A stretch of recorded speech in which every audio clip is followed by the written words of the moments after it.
last time we talked about how Yemima asking about how can like those two opposite ideas of one way, the ideas of set mind your own business, but at the same time you have responsibility to the world, something like that. Yeah. Okay. So that's kind of.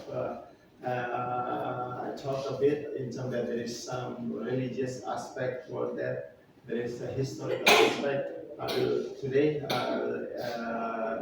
there's Robert Kaplan, so he's a geographer, is a political geographer. So he argued that geography is very much related to the way America see themselves and also the way they are seeing the world. So there's transitions that creating what they call it continental mentality, and this is actually very much influence of how Americans see their roles in the world. Okay. So before we continue, just want to give first information for those of you that just come here today. So welcome to the class. So we have additional activities. We have Ms. Cory here doing her doctoral thesis and doing research on the usage of English for learning. And we are part of the contribute to the process. So later on, during the break, there is more information from Ms. Cory. Yeah? Okay, so let us carry on. Or any comments or questions before moving on this?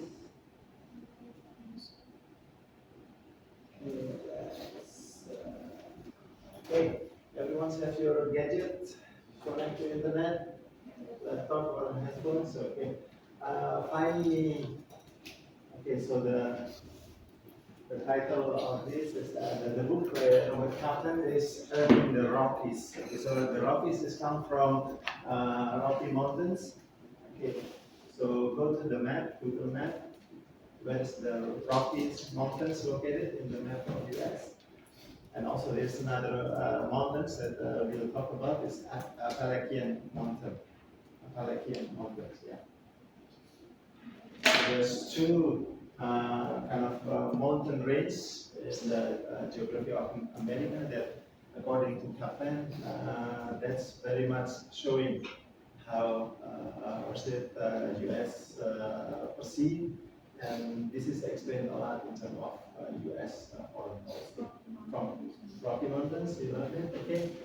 So, what states around the Rocky? So it's from the north to south. Yes. Okay. Okay. So now, it's on the Colorado, Wyoming.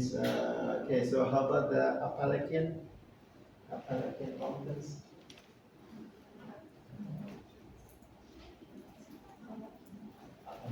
Yeah. Oh, it's the other part. On the eastern part, right? Yeah, New Okay. York, Yeah. Pennsylvania, Virginia. So yes, okay, yeah. This is the Kaplan's actually. So if you remember the history, so Americans or the Pilgrims at the times also actually also in the first the one who migrated to this land, they are running from European countries, running for persecutions because they believe in slightly different understanding of their religions. They want to get a better life also. So they actually migrate, or one of the groups, Mayflowers, they call it pilgrims, that they land in the Massachusetts. So that's the also the was it kind of commemorate as one of the biggest moments of Americans. Appalachian, so they from Europe. Europe is on the eastern, is the over the Atlantic Oceans, right? On the east. You see the map? Okay, so this is the Atlantics. And, okay, you can maybe minimize it so you can see where the European countries, Europe is. So that's where they are running away, something like that. So, so the first time they land actually on the east coast, especially in uh, the what you call it, where the Appalachian mountain is. So we are landing in the east coast that's being bordered by Appalachian mountains. So this is the moments of, they call it, is the moments of survival.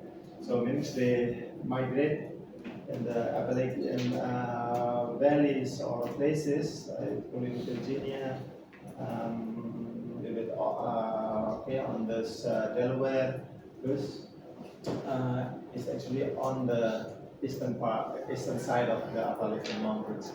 So this is the where the ideas of I'm running away from persecutions. I want to live peacefully, far from European politics and all those problems there. So we create a new world, of our own. So this is the things that, in one hand, showing that Americans has very much, have tendency to isolate themselves. They because they fear of their survival and based on what they understand, actually staying away from those problems outside is actually is the strategy or the recipe for you to be secure, prosper. So this is where the Appalachian state is.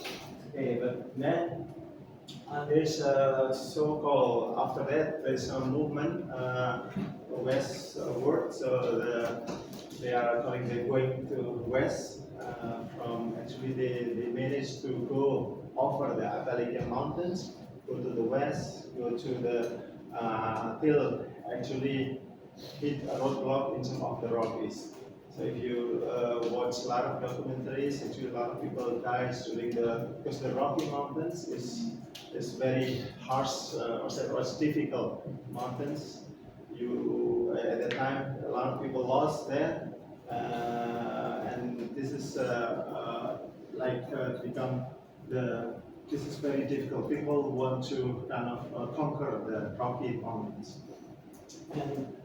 And the way actually historically the ability of Americans to across Rockies and reach west until the west coast, and then later on becoming this not only a country but actually a country that full like a continent country from east coast to west coast is a continental country that create, they call it this continental experience, actually the one that transformed the idea of survival, the idea of minding your own business, transformed into more kind of you do have responsibility because you can. It's like Obama, yeah? Okay, we can. So because you can conquer Rocky Mountains, you can conquer everything. So this is the idea. So this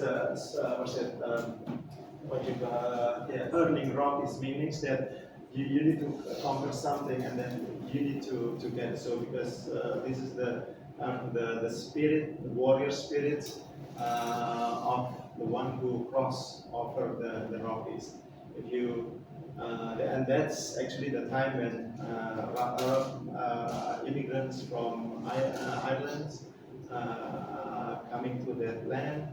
This is the one they call it redneck. Redneck because they are they have different mentality with the first migrants because they are also kind of very strong warrior or something like that. So they have different mentality that they want to have more farmers and what you call it explorers as hunters. So this is the one that differentiate this mentality. So this is how the Rockies actually symbolize transformation from survival, continental survival, into global purpose. So, okay, yeah, this is the Rocky Mountains, yeah. Okay, can you imagine at that time? time. So the only way that you can cross is only by walking, horse or cart. So you have to cross this place with your family because you want to open a new land, create your own welfare for your family. Okay, you may feel comfortable at home in Europe, but you don't have, you depend on something, you poor there, so they choose that I will seek challenge, I will move with my family, try find a new place, but that's also a lot of people actually died during this, journey, yeah. So this is actually showing the transitions of how later on they can conquer Rockies from thinking inward, and actually this is actually the more dominance that allows Americans to thinking about themselves, but there's also Rockies showing that they do have now thinking of this upward ambitions, that they have global roles in this. So you can see there's geography oceans in both sides, relatively peaceful neighbors, means that they are not threat compared to if you live in the European countries, small. Okay, so you just take maybe a few hours, you already get another border to another countries. Before EU or before World War II or before Cold War, those places actually prone to conflict and war. So this is the experience that people feel living in the European countries, different powers competing for domination. So now you have this vast land, relatively Canada and Mexico is not threatening for them. So, and this security basically allow both the idea of isolations and also global expansions. Okay. Any question or comments?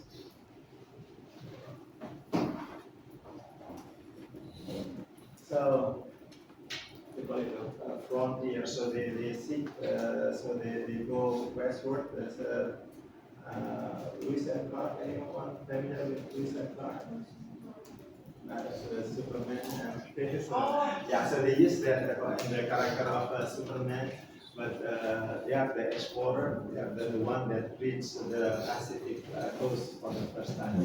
So this is the mentality of Americans, of their self-reliance, and those frontiers. Pragmatism means that they know a lot of conflict happened in Europe because of ideology, philosophy, religions. So they are not so much talking a lot about doctrine. So maybe you can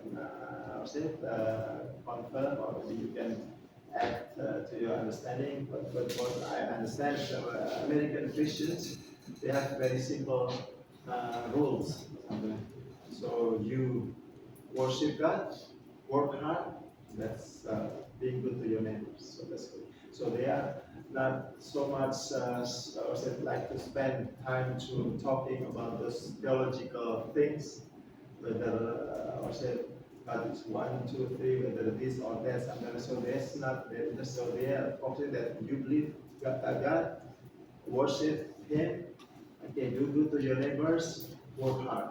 So work is actually, if you, so you can be self-reliant. So you are, so they are very much seeing negatively for someone who maybe you are smart, you are or said like a religious person. But if your life depends on someone else, they, so this is how Americans maybe type of their religiosity. Yeah? So this kind of thing. So and they are also suspicious of centralized power. So this is actually the one that very much shape of how U.S. Interventions in the world, that they believe in themselves. Yeah. So what they know that if we want to use yard, nobody can tell us to use meters or something. So if we say that Saddam Hussein is actually the threat for the world, so we can do that, and we have the capability to change that. So this is how, in one way, it's like the mentality that because they know they can conquer Rockies, and they know have responsibility to something beyond that. Yeah. So this becomes the character of. Okay. Yeah, there's milestones. Around you can check in Googling about this. Monroe Doctrine is the doctrine that after they consolidate this land into like one big vast continental countries, so they emphasize that any foreign forces that attack Americans' continents is a threat to U.S. So they will respond to that.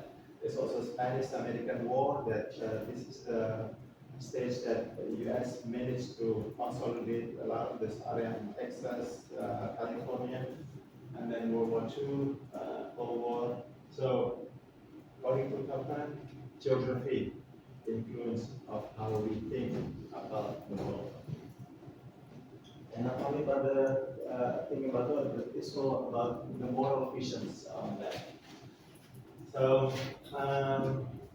owning the Rockies means acting as a global stewards. So it's not just what you call it, macho. In one hand, it's like a macho mentality, but it's they also combine this macho mentality with what moral visions. That we are macho because we want to create a new world, better world, something like that. So, and they see challenges, or in this case, Rockies. It's something that is give us delay. It's not a block. It's not something that okay, let's just step back because we cannot. So their experience to conquer rock is actually showing that all was nothing impossible. So this is the idea. So so it means that those geography is not a reason that we should not think beyond our hope because we can. Yeah, so this is and just we will go in more detail, president by president. Yeah. But this is the strategic implications today of how this continental experience shaped U.S. Foreign policy, on how they intervene in Middle East, while it's actually end up with a social, or say like a failure because they thought they know everything. Yeah, so this is there's some arrogance also within Americans, so China, Russia. So, but the pragmatism that they have is actually inspire or actually become the foundation of how they think more realistic, pragmatic. So this is especially the major thing. You read a lot of scholars in US, the tradition of realism is more dominant within the scholars. Although we can see there's the pendulum flow from very realistic to the very much prophetic. So they want to change everything. So lastly, is just want to give you how geography. So U.S. foreign policy. So you will learn presidents by presidents, case by case. But it's argued by Kaplan that it actually reflects the geography of U.S. itself, the character of Americans.